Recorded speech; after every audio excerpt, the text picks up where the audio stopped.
காலைல எத்தனை மணிக்கு நீங்க வந்தீங்க இன்னைக்கு? ஒரு 12 மணிக்கு வந்தேன். 12 மணி. மணி எத்தனை? 7 மணி ஆயிடுச்சு. இன்னைக்கு உட்கார்ந்து ஜாதகம் பார்த்தது உங்களுக்கு எப்படி இருந்தது? ரொம்ப சிறப்பா இருந்தது. நிறைய விஷயத்த நான் இது பண்ணிட்டேன். எனக்கு வந்து என்ன சில கேள்விகள் இருக்குன்னா, இப்போ நம்ம வந்து இது வந்து பார்த்தீங்கன்னா, லோக்கல், நேஷனல், இன்டர்நேஷனல் ரேஞ்சில நம்ம வந்து இன்னைக்கு பார்த்த மாரி இருந்தது. ஏன்னா லோக்கல்ல இருக்க மக்களும் வந்திருந்தாங்க. ம். நேஷனல் லெவல்ல பார்த்தீங்கன்னா, கேரளா அந்த மாதிரி ஆட்களும் வந்திருந்தாங்க. இன்டர்நேஷனல் சிங்கப்பூர்ல இருந்து ஆட்கள் வந்திருந்தாங்க. ஸோ இன்னைக்கு வந்து பார்த்தீங்கன்னா, ஒரு என்ன சொல்றது? எல்லா ஊரையும் நம்ம வந்து கவர் பண்ண மாரி இருந்துச்சு. இது இல்ல ஒரு உங்களுக்கு விஷயம். ஜாதகம் பார்த்தது எந்த அளவுக்கு திருப்தி இருந்தது? ஏன்னா ஜாதகத்துல நான் நிறைய லக்னம் மாத்திருந்தேன். எல்லாமே ம். தப்பு. இப்போ உங்களுக்கு லக்னம் மாத்துனேன், உங்க பொண்ணுக்கு மாத்துனேன், உங்க மனைவிக்கு மாத்திருந்தேன். நான் பார்த்த ஜாதகத்துல எல்லாத்துலயுமே லக்னம் மாத்தி தான் எடுத்திருக்கேன். இப்ப லக்னம் மாத்திருக்கீங்க. அது ஓகே. உங்களுக்கு அது நீங்க ஜாதகம் தெரியாத ஆள் இல்ல. ஜாதகம் ஓரளவுக்கு தெரிஞ்சவர். அதுதான். அது என்னுடைய கேள்வி இப்ப எனக்கு என்னன்னா, இப்போ ஒரு ஜாதகம் அப்படின்னு கணிக்கிறாங்கன்னா, அதுக்கு 2 முறை இருக்குது. ஓகே. ஒண்ணு எண்கணித முறை ஒண்ணு இருக்கு. வாக்கிய பஞ்சாங்கம் இருக்கு. ம். இப்போ நீங்க சொல்றபடி அப்ப அந்த லக்னங்கள் தப்பா இருக்கிற பட்சத்துல, இந்த சாஃப்ட்வேர் எல்லாமே உருவாக்கி இருப்பாங்க. கம்ப்யூட்டர் ஜாதகத்துல இருந்து எல்லாமே உருவாக்கி இருக்காங்க. ஒரு ஃபிக்ஸ்டா வச்சிருக்காங்க. அப்ப அதுல ஏதோ ஒரு தப்பு இருக்கு. நாங்க இன்னைக்கே உங்களுக்கு சொன்னேன். டைம் அந்த பேரை வச்சு நான் லக்னம் எடுத்தேன் உங்களுக்கு. ம். அப்ப நான் சொல்லக்கூடிய பலன், ம். அதே மாரி ஆன்மீக ரீதியான ஒரு விஷயங்கள் பலன் நீங்களே சொல்லிட்டீங்க. இன்னைக்கு வந்து நீங்க இத எப்படி எடுக்குறீங்கன்னே தெரியல. ஒரு கோர்வையா போய்க்கிட்டே இருக்கிறீங்க. ம். ஏன்னா எல்லாரும் சொன்ன பலன். ம். அதாவது ஒரு லக்னத்த நான் வச்சு எடுக்கிறேன் அப்படின்னாலே, அப்போ ராசிய வச்சு எல்லாம் எடுக்கிறவங்க பத்தியில நான் வந்து ஒரு லக்னத்துக்கு 12ஆம் வீடு. அதுல ஒரே ஜாதகத்த வச்சே இன்னைக்கு வந்த மொத்த மொத்த பேத்துக்கு குடும்பத்தையும் எடுத்தாச்சு. ஆமா. அது நானும் பார்த்தேன் நான். ஆமா. எனக்கு ஒரு ஜாதகம் போதும். எனக்கு ஒரு ஜாதகத்த வச்சு ஒரு குடும்பத்துல ஜாதகம் இல்ல. அவங்களுக்கு இல்ல, இவங்களுக்கு அவங்க பரம்பரை வரைக்கும் எடுத்துருவேன். வரைக்கும் ஆனா, எடுத்துருக்கேன். நான் இத கத்துக்கல. கர்மா ரெடிக்ஷன் தெரியும். இதுல என்ன குறைன்னு தெரியும். என்ன நோயின்னு தெரியுது. அப்போ இங்க இருக்கிற ஜாதகத்துல இன்னைக்கு நெறைய பேர் சூட்சமம், அந்தரம்னு சொல்லி நெறைய பார்க்குறாங்க. ம். டைமிங்க கரெக்ட்டா அந்த பேர வச்சு லக்னம் தெரிஞ்சுக்கிட்டாங்கன்னா, இவங்க சொல்ற பலன் கரெக்ட்டா இருக்கும். ம். இல்ல நான் 2023ல ம். இந்த சனி இல்ல மாறிச்சுன்னா அதான். அது என்னுடைய கேள்வி என்னன்னா, ஒருவேள அந்த பஞ்சாங்கங்கள்ல ஏதோ ஒரு குளறுபடி இருக்கா? ஒரு முன்ன பின்ன மாறுனா எல்லாம் கரெக்ட்டா மாறும். பஞ்சாங்கம்ங்கிறது கால நேரத்த நிர்ணயம் பண்ணி ஆ. உருவாக்கணும். ம். அந்த நேரத்த வருஷத்துக்கு ஒரு பஞ்சாங்கம் உருவாக்குவாங்க. ஆமா. அப்போ அந்த வருட பலன்கிறது குருவ வச்சு எடுப்பாங்க. ம். அப்போ சூரியனுடைய கால கணிப்பு அந்த காலத்துல வருடத்திற்கு ஒரு முறை நன்மை தீமைங்கிறது எல்லா வருஷமும் ஒரே மாதிரி நடக்குதா? இல்ல. ம். இல்ல. எல்லா வருடமும் ஒரு மாதத்துல நடந்த இன்சிடென்ட் அடுத்த வருஷமும் அதே மாதத்துல நடக்குதான்னா இருக்காது. ம். அப்போ சூரியனுக்கு தமிழ் மாசத்துல மட்டும் பாத்தீங்கன்னா 29 நாள், 31 நாள், 32 நாள் இப்படி இருக்கும் தமிழ் தேதியில. ஆமா. ஆனா மத்த காலண்டர்ல 28, 30, 30. 31, 30. ஒரு வருஷத்துக்கு மட்டும்தான் 28. மீதி எல்லாமே ஆமா. 30, 31. ம். ஆனா நம்ம தமிழ்ல அந்த சூரியனை வச்சு எடுத்திருப்பாங்க. 28 நாள், 30 நாள், 32 நாள், ம். 33, 29 இப்படி கலந்து இருக்கும். ஏன் அது கோர்வையா இல்ல அப்படின்னா, அவங்க அந்த வருடத்த சூரியனை கணக்கு பண்ணி பஞ்சாங்கம் உருவாக்குனாங்க. ஆ. இவங்க அப்படியே என்ன உருவாக்குனாங்களோ அத அப்படியே ஃபாலோ பண்ணி வந்துட்டாங்க. ம். இப்போ லக்னம்ன்றது சூரிய உதயத்த பேஸ் பண்ணி தான் ஆமா. குடுப்பாங்க. இன்னைக்கு என்ன பிறந்திருக்கு அப்படிங்கிறது, இன்னைக்கு ம். இருக்கிற டைம் 7:05ன்னு நீங்க சொல்றீங்க. ம். இந்த 7:05ங்கிறது கரெக்ட்டா 7:05 தானான்னு உங்களுக்கு தெரியுமான்னா? தெரியாது. அதனால தான் கேட்கிறேன். ஒருவேள அந்த ஒரு ஆரம்பிக்கிற ஒரு புள்ளின்னு ஒண்ணு இருக்குல்ல, ஆமா. அதுலயும் ஏதோ ஒரு தவறு இருக்கா? இப்ப இந்த லாட்டிட்யூட், லாங்கிட்யூட் சொல்லுவாங்க. அத ஓகே. பேஸ் பண்ணி தான் அந்த கணக்கு எடுப்பாங்க. ம். அதாவது இப்போ லக்னமே பார்த்தா இந்த டைமுக்கு வேற வேற ஊர்ல வேற வேற லக்னம் வரும். ஓகே. ஏன்னா அது சூரியனோட உதயத்த பேஸ் பண்ணி வரும். இப்ப நீங்க சொல்றபடி பார்த்தா நீங்க பலன் சொல்றது கரெக்ட்டா இருக்கு இப்போ. பேக்ல போனா கரெக்ட்டா இருக்கும். அப்போ நம்ம சிஸ்டமே தப்பா இருக்கா? அப்படின்றது தான் என்னோட கேள்வி. நீங்க சொல்றத வச்சு பார்க்கும்போது, சிஸ்டத்துல ஒரு தப்பு இருக்கு. எல்லாருமே தப்பா ஃபாலோ பண்ணிக்கிட்டு இருக்காங்க. சோ இத நம்ம சரி பண்ணா எல்லாரோட வாழ்க்கையும் சரியாகும்ன்றது உங்களுடைய இது. ஆமா, சரிங்களா? ஆமா, ஆமா. ஏன்னா மக்கள் வந்து ஜாதகத்த வந்து சும்மா எடுத்துட்டு போல. ம். இப்போ ஒரு இல்லாதவனும், இயலாதவனும் தான் ஜாதகத்த கையில எடுப்பான். ம். நல்லா இருக்கிறவன் எந்த ஒரு விஷயம் இன்னைக்கு கோடிக்கணக்குல பணம் இருக்கிறவனுக்கு நோய் இருந்தது, நாளைக்கு இறந்துடுறான். ம். நீ ப்ரெடிக்ஷன் பண்ற எல்லாமே இன்னைக்கு தப்பா மாறிடுது. ம். அப்போ மக்கள் வந்து என்னடா நம்ம இவ்வளவு கஷ்டப்பட்டு பார்த்தோம், இது நல்லா இருக்கும். நான் பார்த்த ஜாதகத்துல ஒரு பையன், அம்மா அவன் பையனை தவற விட்டுறத பார்த்துக்கங்கிற பையன் இறந்து 8 நாள் ஆச்சுங்க. ம். அப்போ என் பையன் நல்லா இருப்பான், ஓஹோன்னு இருப்பான்னு சொன்ன ஒரு பையன் என் மத்தியில இருந்தது. இன்னைக்கு அவங்க ஒருத்தர் கேரளாவில இருந்து வந்தவர் வந்து தன்னுடைய குடும்பத்துல உள்ள மொத்த விஷயம் அப்போ அவரு அங்க இருந்து இங்க வந்து நம்ம சொல்ற ப்ரிடிக்ஷன் கரெக்டா இருக்குங்கிற பட்சத்துல இப்பதான் போயிருக்கு. இந்த மாதிரி வெளியூர்ல இருந்து அந்த முஸ்லீம் இப்ப இவங்களை எனக்கு இது எப்படி வருதுன்னே தெரியல. இப்ப ஜாதகம் பார்த்துக்கிட்டே இருக்கும் போதே இந்த ஜாதகத்துக்கு இவனை லக்னமா போட்டா வரிசையா உட்கார்ந்து நாளைகளுக்கு போட்டேன். இவன் இந்த லக்னம் கரெக்டா இருந்ததா? சரியா காரணம் என்னன்னா அது எப்படி நான் இதை கத்துக்கிட்டேன் வச்சுக்கிட்டேன்னு தெரியல. ஆனா சொல்ற விஷயங்கள் மக்களுக்கு போய் சேரணும்னா அந்த முதல்ல அந்த லக்னம் கரெக்டா இருக்கு. நீங்க வந்து ஜாதகம் மட்டும் பாக்குறீங்களா இல்ல வாக்கு சொல்லுவான்னு சொல்லுவாங்க தெரியுமா? சாமியோட வாக்கும் வருதா? அதனாலதான் இவ்வளவு பிரச்சனை இல்லை. அதுதான். ஏன்னா நீங்க வந்து வெறும் ஜாதகம் பாக்குற மாதிரி இல்ல. இதுல கூட வந்து வாக்கு நடுவுல வருது. ஏய் இது நீ பண்ணு. இப்ப இந்த சாமி ஆடுறவங்க சொல்லுவாங்க தெரியுமா? ஏய் நான் சொல்றதை நீ பண்ற, அப்பதான் நீ நல்லா இருப்ப, நீ வேற கேட்காதடா. அந்த மாதிரி சில சமயங்கள்ல வருது. நான் சொல்றேன் வந்து அது வந்து சாமியும் வருதா? ஆமா, நான் உள்ள சாமி வச்சிருக்கேன். அம்மன் சிலை 3 அடியில இருக்கும். அம்மன் சிலை வச்சதுக்கு அப்புறம் தான் அந்த பவர். ஆனா இது எல்லாமே நம்ம முன்னோர்கள் கருத்துக்களை பத்தி சொல்லிட்டு சில பேருக்கு ரொம்ப முடியாத பிரச்சனை என்ன நோன்றாங்க அப்படின்னா ஒரு 3 நம்பர்ல அவங்கள கெஸ் பண்ணிடுவேன். சில சோதிக்க வந்து அவங்கள ஈஸியா எடுத்துருவேன். அதே மாதிரி வாக்கு மாதிரி சொல்லி நடக்காத விஷயத்த நடக்கிறதுக்கு வழிகாட்டிடுவேன்.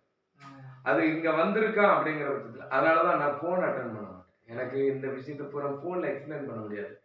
நேர்ல வந்தா ஓரளவுக்கு அவங்களுக்கு சாட்டிஸ்ஃபைட் ஆகும் அப்படிங்கிறதுனால இன்னைக்கே வந்து பார்த்துருக்கேன்னா 7 மணி வரைக்கும் நான் பார்த்துருக்க ஆட்கள் வந்து திருப்பி இங்க வர்றதுக்கு உண்டான வேலைகள் இருக்காது. One time process. நீ எங்க இருந்தாலும் நேர்ல வா. ஏன்னா இவ்வளவு ஃபீஸ்ன்னு நான் வாங்கிட்டேன் அப்படின்னாலே ஆன்லைன்ல உட்காந்துட்டு இந்த பேசிக்கிட்டு அது வருமானத்துக்கு நிறைய கோஷ்டி இருக்கு.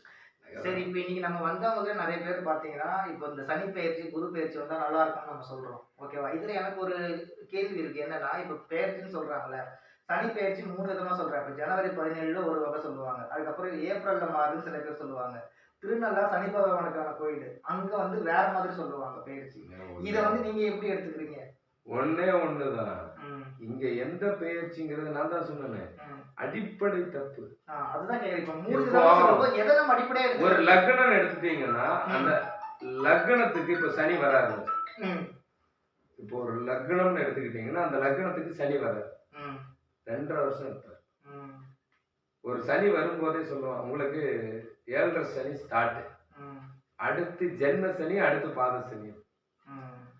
அப்போ ஒரு லக்னம் தப்பாகும் போது என்ன ஆயிடும் அப்படின்னா உங்களுக்கு ராசி மாறாது, பாதம் மாறாது. ஏன்னா பாதம் வந்து மாறுறது வந்து அந்த ஒரு குறிப்பிட்ட டைமிங் எடுக்கும். கிட்டத்தட்ட அவ்வளவு நேரம். ஒரு அந்த பாதத்துக்கு அடுத்து உண்டான விஷயம் அடிப்படை மாறிடும். அந்த மொத்தம் 9 பாதம் இருக்கும். இதுல இவங்க வந்து இந்த இதுல இருந்து 4ஆம் பாதம் போது 3ஆம் பாதத்துக்கு அது வந்துருச்சு அப்படின்னு சொன்னா அந்த சந்திரன் மாறும்போது அந்த ராசியும் அதனுடைய அந்த 3ஆம் பாதம் அப்படிங்கிறது பையன். இப்போ ஒரு வந்து பாத்துக்கங்க, ஒரு லக்ன புள்ளி விழுகிற இடம் 2, 4 அப்படின்னு விழுந்ததுன்னா அது பெண் குழந்தை. 1, 3ன்னு கரெக்டா லக்ன புள்ளி விழுந்தாதான் அது ஆண் குழந்தை. இந்த லக்ன புள்ளிங்கிறது பெண்ணா ஆனான்னு கண்டுபிடிக்கிறது. சரி, இப்ப வந்து இந்த உலகமே பாத்தீங்கன்னு வச்சுங்களேன், இப்ப வந்து சனி பயிற்சியோ ராசி வச்சுதான் பாக்குறாங்க. ஆனா நீங்க வந்து லக்னத்தை வச்சு பாக்கணும்னு சொல்றீங்க, கரெக்டா? ஆனா மக்கள் எல்லாருமே அதான் பாக்குறாங்க. அப்ப இது வந்து இந்த மாதிரி மாத்தி எல்லாருமே தப்பா பாக்குறாங்க. அப்ப இந்த மாதிரி மாத்தி பார்த்தா எல்லாம் சரியாகும்னு நீங்க நினைக்கிறீங்களா? ஒன்றும் இல்லை, பார்த்து நீங்கள் எப்படி இருந்தது அவ்வளோதான் சொல்லுங்க. உங்கள் குழந்தையினுடைய ஜாதகத்தை பார்த்தீங்க, உங்கள் பையன் ஜாதகம் பார்த்தீங்க. இப்போ நிறைய பேரை நம்ம எடுத்து பேட்டி மாதிரி எடுத்தோம்னா எல்லா ராசிக்கும் ஒரே மாதிரி சொல்கிறான். 12 ராசிக்கும் சூப்பர் 12. எனக்கு தெரிஞ்சு 27 நட்சத்திரம். ஒரு குழந்தை பிறக்குதுன்னா தலை, கால், உடல் மொத்தம் 3 இருக்கும். தலை, உடல், கால். அதே மாதிரி கட்டத்துலேயும் 3 இருக்கும். நமக்கு ஒரு கால சூழ்நிலைகளும் 3 இருக்கும். நமக்கு பொழுதும் 3, எல்லாமே 3 வந்துடும். அதாவது பகல் இரவு. அதே மாதிரி நம்ம இன்னைக்கு போடுற ஜாதகத்துக்கு ராத்திரி 12 மணியை பகல் 1 மணி ஏஎம்னு போடுவோம். ஆனா பிரம்ம முகூர்த்தம் சொர்க்கவாசல் திறப்பு காலையில 4 to 6, அது பிரம்ம முகூர்த்தம். விடியற் பொழுது 6 மணி. அப்போ சூரியன் எப்பவும் பொழுது, விடியற் பொழுது அப்படின்னா பொழுது அப்படின்னாலே உனக்கு அந்த விடியும் பொழுதுதான் சொல்றான். நம்மால் 1 மணிக்கே கிறிஸ்துமஸ் கொண்டாடி அதுல வந்து நியூ இயர் கொண்டாடுறது அர்த்தராத்திரி சுதந்திரத்தை கொண்டாடுற மாதிரி இருட்டிலேயே வாழ்க்கையை தேடுறாங்க. அப்போ இன்னைக்கு சாஸ்திரங்கிறது எப்படி இருக்குன்னா, சாஸ்திரம்னா அது அஸ்திரம் மாதிரி. கரெக்டா பயன்படுத்தினா மட்டும்தான் இலக்கு ஜெயிக்க முடியும். அப்படி இலக்குக்கு நான் தனுர் லக்னம் தனுர் ராசி என்னுடைய வில்லம்பு கரெக்டா சொல்லும் மாதிரி அது கரெக்டா வந்து போயிட்டு தான் இருக்கு. அது சரியா அதை கரெக்டா லக்னம் கரெக்டா நான் கணிக்க தெரியறேன் அப்படின்னா இன்னைக்கு இருக்கிற ஜாதகத்துல ஒரு நோய் சொல்றேன், நொடி சொல்றேன், வாழ்க்கை சொல்றேன். இந்த ஒருத்தனுக்கு வந்து இன்னைக்கு வந்து ஒருத்தவங்களுக்கு குழந்தையே இல்லை, பையன் வந்து சொல்றான் டே இன்டர்காஸ்ட் மேரேஜா, ஆமா. அந்த பொண்ணுக்கு வந்து குழந்தை இல்லை, உன் தங்கச்சிக்கும் இல்லையானா ஆமா இல்லை. ஆனா இது நாள் வரைக்கும் எல்லாருமே லேட்டாவும் இருக்குன்னு சொன்னாங்க. நீங்க எப்படி கர்ப்பப்பை பிரச்சனை வரைக்கும் அந்த பொண்ணு அழுதுச்சு, சூசைட் மைண்ட் வரைக்கும் இருக்குன்னா அப்ப அந்த லக்னம் மாறும்போது அப்ப என்னுடைய இது விஷயம் அப்படின்னா இதை நான் சொல்ல சொல்ல சொல்ல சொல்ல சொல்ல ஈஸியா போய் சேர்ந்துரும். ஜாதகம் சொன்ன மாதிரியே இருந்தது, அம்மனே வந்து சொன்ன மாதிரியே இருந்தது. அதுல எது உண்மை? ரெண்டும் தான். இப்போ ஜாதகத்துக்காரங்களை நான் குறை சொல்ல மாட்டேன், ஜாதகர்களை நான் குறை சொல்றது. ஏன்னா கற்ற கல்வியை நான் குறை சொல்றது இல்லை. கல்வியை நீ கற்றது கரெக்ட், ஆனா அதை முறையா பயன்படுத்தணும். கற்ற கல்வி அதாவது இருக்கிற விதைய நம்ம வந்து விதைக்கும் போது முளைச்சிரும், அதை எடுத்து நடணும் தெரியுமா?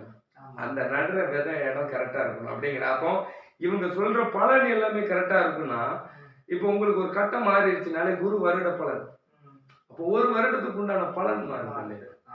லக்னம் மாறும்போது ஒரு வருடத்துக்கு உண்டான பலன். ஒருத்தனுடைய 7ஆம் இடங்கிறது கணவன் மனைவி உறவுங்கிறது 6 பஞ்சாயத்து. இன்னைக்கு ஃபுல்லா பஞ்சாயத்து கோர்ட்டு கேஸ். ஏன்னா நான் பார்த்த லக்னத்துக்கு 7ஆம் இடம் பொருத்தம். நீ 6ல பார்க்கும்போது என்ன ஆயிருதுன்னா எதிரி கடன். இன்னைக்கு நிறைய பேர் பிரிவினைகள் தானே இருக்கு. இப்ப எனக்கு இன்னொரு இது, இப்ப வந்து நிறைய வகையான ஜோதிடம் பாக்குறாங்க. பாரம்பரிய ஜோதிடம், மரபணு ஜோதிடம், நேமாலஜி, நியூராலஜி, என்னென்ன இருக்குதோ எல்லாத்தையும் பாக்குறாங்க. உங்களுக்கு நீங்க எதனா பேர் வச்சிருக்கீங்களா?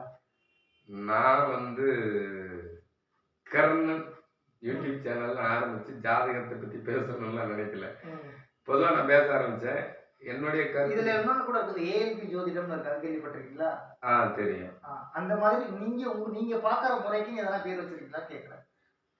பேர் வைக்கலையே. எதனா ஐடியா இருக்குதா பேர் வச்சு இது பண்றதுக்கு?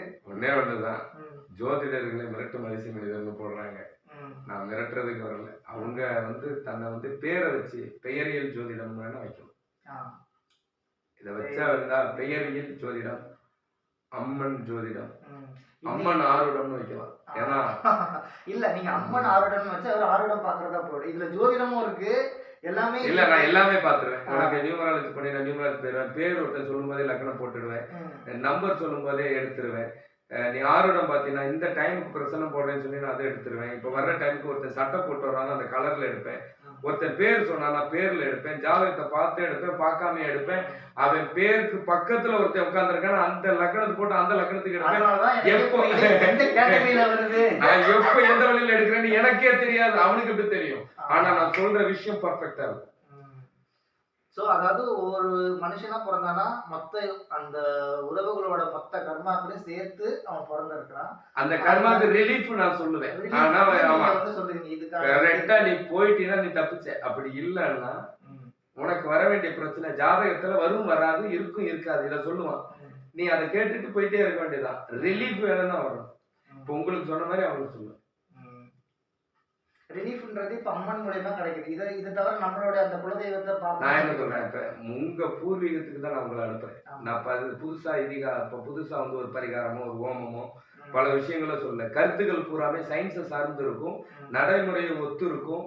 உங்களுக்கு என்ன விஷயம் எளிமையா இருக்குங்கிறத விட எது கரெக்டா பொருந்தும். அதாவது உனக்கு இந்த விஷயத்த ஏத்துக்கணும். இதுல எல்லா மதத்துக்காரனும் வரான், கிறிஸ்டின், முஸ்லீம், இந்துன்னு சொல்லி எல்லா மதத்துக்காரனுக்கும் நான் சொல்ற கருத்து பொருந்தது. ஏன்னா எல்லா பிள்ளைகளுக்கும் தாய் தாப்பம் ஒண்ணுதானே. அப்போ அவனுக்கு செய்ய வேண்டிய பிரச்சனை நன்மை தீமை அந்த வழியில தான் வருது. அதை கரெக்டா சொல்றேன். பேசிக் அடிப்படையை சரி பண்ணாங்கன்னா இங்க இருக்கிற ஜோதிடர்களை விட்டுடுவேன். இல்லைன்னா கடைசியில எல்லாத்தையும் இருக்க வேண்டியது. ரொம்ப சந்தோஷம். உங்களுக்கு இன்னைக்கு நான் வந்தேன், இவ்வளவு நேரம் இருப்பேன் நானே எதிர்பார்க்கவே இல்லை. சரி வந்தோடனே ஒவ்வொருத்தரா பார்க்க நானும் சில விஷயங்களை கத்துக்கலாம் தெரிஞ்சுக்கலாம்னு சொல்லிட்டு பார்த்து நானும் கொஞ்சம் நிறையவே கத்துக்கிட்டேன். திரும்ப மீண்டும் எப்பயாச்சும் வந்தேன்னா உங்களை பார்த்து சந்திச்சு உங்க வீட்டுல உள்ள விஷயத்த நீங்க கிளியர் பண்ணுங்க. நீங்க 10 பேருக்கு லக்னம் வந்து நான் பார்த்ததுல இப்படிதான் இருக்கு, அந்த முறையை நான் ரெக்கமெண்ட் பண்றேன், உங்களுக்கு ஷேர் பண்றேன். கண்டிப்பா உங்ககிட்ட கண்டிப்பா நிறைய பேர் வருவாங்க. என்னால கூட்டமும் உங்களுக்கு நிறைய வரும். நன்றி. சரி, மீண்டும் உங்களை சந்திக்கிறேன்.